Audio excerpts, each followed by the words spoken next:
are now 2.5-point underdogs. So that is a 9 points of line movement. And Monday morning, we knew about all the defensive injuries. Yeah. You know what I mean? That's a 9-point line movement based, I think, off the Lamar news. It's kind of fair. Yeah. I mean, he's worth that. Yeah, without him, they're in trouble, obviously.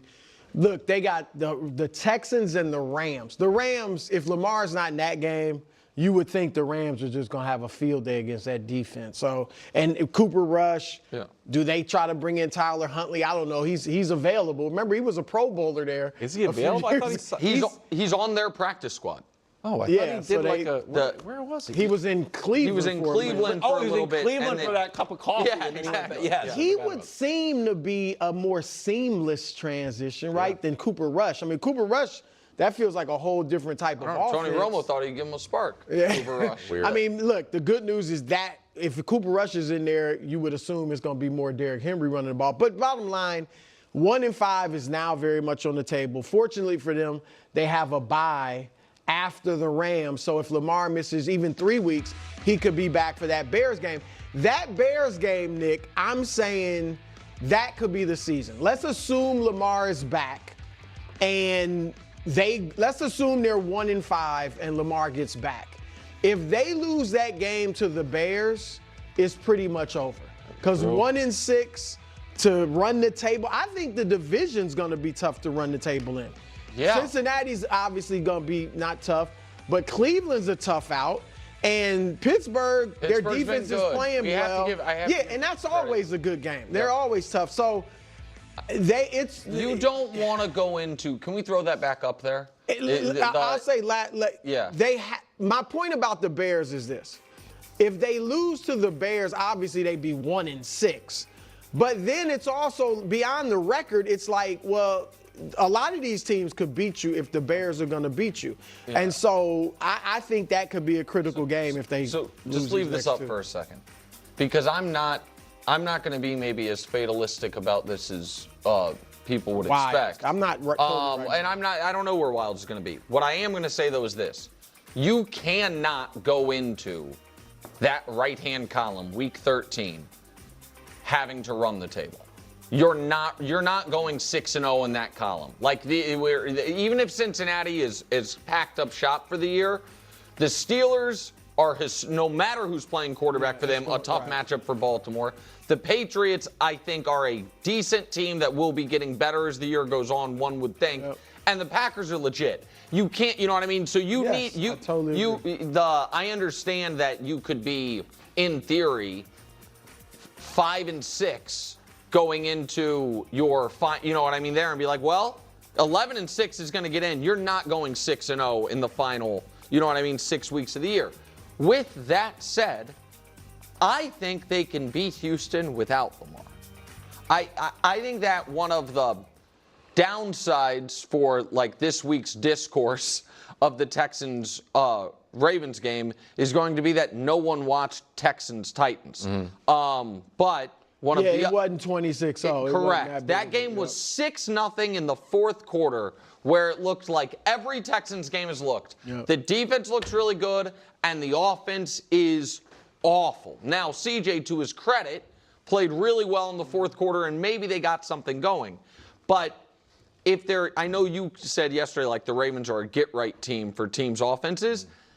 In the Ravens' defense, we have seen them torn up by what I believe to be three of the best offenses in football. I know the Chiefs weren't, but I think they will be. The Lions obviously are. The Bills obviously are. And sometimes even an awful defense can give a level of, deterrent, if you will, to a bad offense. Yep. And so I do think Derrick Henry, by necessity, becomes the game plan. And I don't think at 2-4 going into the bye, they'd be done. Yeah. It's interesting. I'm not going to try to spend too much time on trying to do the whole math game. We can look at the schedule.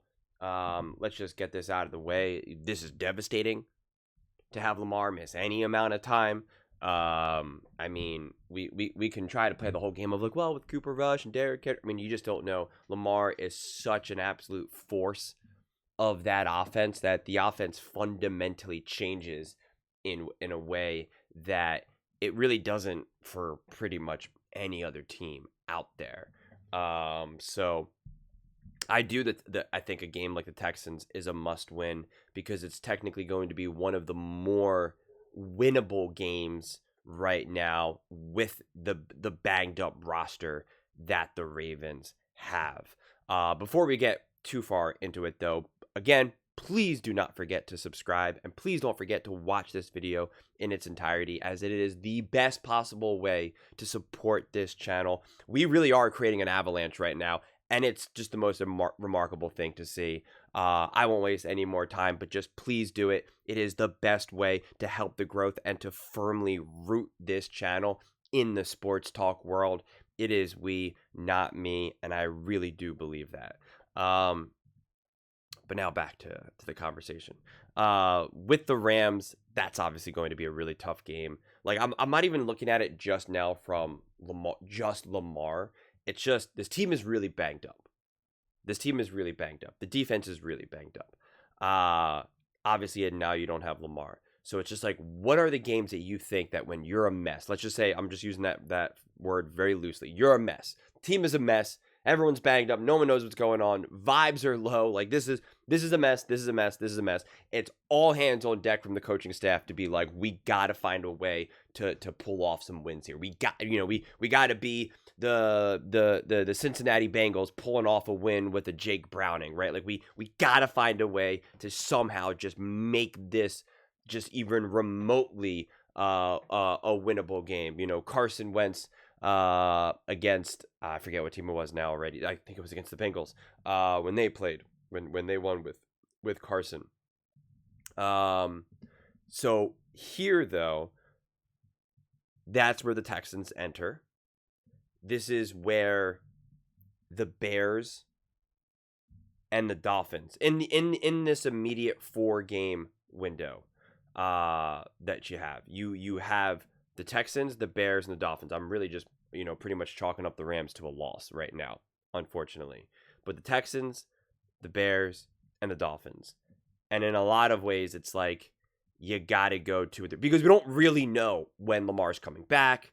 I understand it's 2 to 3 weeks. We just don't know. What about the other defensive players right now? When Lamar does come back, does he come back against the Bears and now it's just like, oh, Lamar hasn't missed a beat, right? He's out there running and doing everything. Is he more conservative? We just don't have any idea. So that's why I'm just kind of taking this immediate 4-game, and it's just like, you gotta win at least 2 of those games. I see it as you got to win at least 2 out of those 3, specifically the Texans, Bears, and Dolphins game. Minnesota Vikings, that will be a tough game no matter who the quarterback is. I mean, maybe if they're kind of playing this game with like, hey, let's see JJ McCarthy. Carson Wentz has been not too bad, but we think we could be better with JJ, right? Like, then that potentially becomes easier or harder depending on the quality of quarterback play. The Browns, I understand that the Browns are a division rival and they have a tough defense and this, that, and the third, but you know what? By week 11, if it's not all hands on deck right now, you've already ripped off a bunch of losses. If you can't rise to the occasion and beat the Browns, well, that's a serious problem for the Ravens. And then you're going up against the Jets. The Jets are an absolute they're just a terrible team. There's just no way else to look at it. And the Cincinnati Bengals with Jake Browning, again, if you can't find yourself 2 wins there, I don't know what to tell you. And I understand that the Patriots are feisty and whatnot. Again, if you can't pull off a win, it's week 16. The New England Patriots, I understand, hey, Drake May is looking better and Vrabel's going to get his, get this defense going, et cetera, et cetera. But again, if you can't pull off those wins, well, then you're not a good team then. And if you're not a good team, then it's like, who cares if you were able to find your way into the playoffs? You're just not a good team. So it's just like, the Ravens are very much like, can we win the Super Bowl? Yes or no? Like, that's what it all gets boiled down to. It's not like, hey, let's just try our best to have a good season. We're going to compete to try to win the division, and hopefully we can win a playoff game. That'll feel good. There's no feel good about it. It's, are you competing? Are you beating the Bills and the Chiefs in the playoffs? Like, that's what it gets reduced down to. So, it's just not good right now for the Ravens. And this is what happens when you drop a game like against the Bills that you had in the bag. You lose your wiggle room. you lose your wiggle room. Even a game against the Detroit Lions, that was clearly very much a winnable game. It's just like when things start to kind of unfold, like against the Chiefs and now dealing with these injuries, and it's hard to see necessarily a win against the Rams, especially with a backup quarterback like and a banged up defense. You're just like, we have no room now. Like, we have to beat a team like the Texans. We have to beat the Bears. We have to beat the Dodgers. You have to win every single game that you are 1,000% supposed to win. And it's the difference between making the playoffs and not. And maybe you pull off wins against the Steelers. I mean, I don't know. Again, it all depends on what does this team look like right now? How healthy? And at this point, I can't predict what the Ravens are going to look like by week 14 or week 18 because they're so banged up just entering week 5 right now. They were so banged up entering week 4. So I can't be like, oh, well, by then they're going to be a lot healthier. I have no idea. This team is banged up, completely banged up. Their quarterback is banged up, and I have no idea what version of Lamar we're going. Hamstrings linger. Hamstrings linger, and they are easily re-aggravated. And considering the type of player that Lamar Jackson is, re-aggravation risk is going to be high. It's going to be a lot higher for him than it is going to be like a Jared Goff or something. So it's just a tricky situation. It's a really tricky situation. If I go through the easy wins, the wins that you have the best possible chance to win out of all the other games, it's like I count 7. And it doesn't mean you're guaranteed to win them, but they're theoretically, when we rank all the other games that you're playing, you have 7 chances that you really got to pull off wins. And if you don't, whether Lamar's there or not, whether the defense is injured or not, you're like, all right, this is not going to go well, which would then give you 8 wins. So 8 wins are on the table. You got to be able to find those extra 2 wins or so, right? You got to make sure. Yeah, the Vikings are pretty feisty right now. This defense is great, and Carson Wentz is looking really good right now. Or JJ McCarthy is looking really good, right? He's settled in, etc., etc. It's like, well, find a way to win. The Steelers, it's like Aaron Rodgers and the Steelers, and that defense is cooking. They have a lot of momentum. Well, you got to split. You got to at least win one game. You got to split with them. Right? Like, that's really just what it gets boiled down to.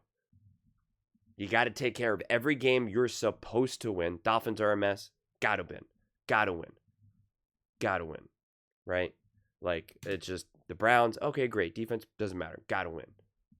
And then those in-betweener games, the game against the Packers, you just then have to win a couple of those tough games, which is why Nick was saying, like, you're not going to run the table week 13 onward. It's like, well, you're trying to create the situation where it's just like, we just got to split against the Steelers, and we just got to beat the Patriots, and then we should be good, right? Like, then we should be, then we're in a position where it's like, yeah, we can lose to the Packers. Yeah, we can lose, we can drop a game to the Steelers, whatever the exact order may be. Gives you some room to not have to be perfect. And that's why week 5 is a huge game, because you're either already putting yourself behind, or you're able to be like, okay, we need this check on the list of all these games. This is a game that is more at the top of the list. But listen, I'm interested to see what CJ Stroud and this offense looks like against this banged up Ravens defense. And look what the Texans defense does against a backup quarterback. Like, I'm not going to pretend like I think that this is an easy win for the Ravens. The Texans have been very disappointing.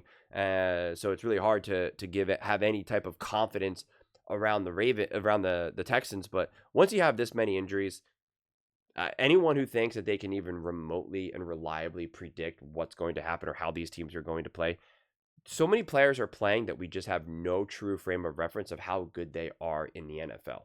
That's why they don't get a lot of playing time. And again, now you have a backup quarterback. Trying to predict how a backup quarterback will play. We've all been watching the NFL for a long time.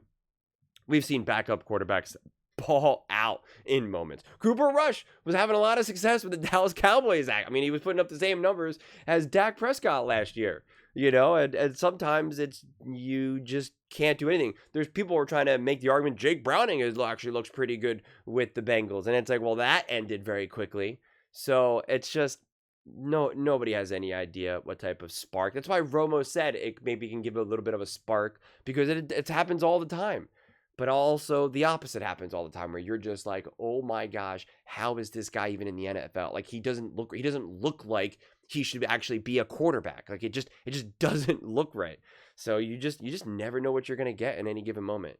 So it's just so unpredictable. This is why I said it's all hands on deck for the coaching staff right now. It's all hands on deck to get this team ready, to get this team to believe that they can save this season. The Cincinnati Bengals did not have that, and that's what Jamar Chase was all upset about, and was saying never felt like we cared, or like we had any belief that we could win. And I think that's a fair assessment, and it's up to Harbaugh and this offense to make sure that the Ravens don't feel that way, that they're doing the math and they're like, hey, we can win some games and we can get into the playoffs and we can make a run. We're just injured right now. That's it. We're just injured. Our defense is going to get healthy. Lamar's going to get healthy. We're going to be better. The Buffalo Bills are considered a top team, and we had them beat. We had them dead to rights. We are right there. The Lions are a top team. We are right there. We are banged up. We are not healthy. If we can just stay afloat and get healthy, then we can start ripping off wins week 10 onward. So let's just get after it. We need everyone to rise to the occasion. And so we're about to see. We're about to see the level of resilience and belief and the quality of coaching. But those are just my thoughts. I'd absolutely love to hear yours. What do you guys all think about the Baltimore Ravens? What does this mean for them? How do you feel about Lamar going down for the next 2 to 3 weeks? Let me know in the comments below. I read every single comment. So whether you agree with me or disagree with me, either way, let's get in some discussions. Let's get in some fights. But ultimately, let's just have some fun. And please do consider subscribing. We are building an amazing community here, and I absolutely love to see you part of it. I want to build something that we all genuinely feel connected to. Something that we're really excited to be part of. I think we're well on our way to doing it. Please don't forget to give this video a thumbs up, as it really does help with the visibility and the algorithm. Thank you so much. See you next time.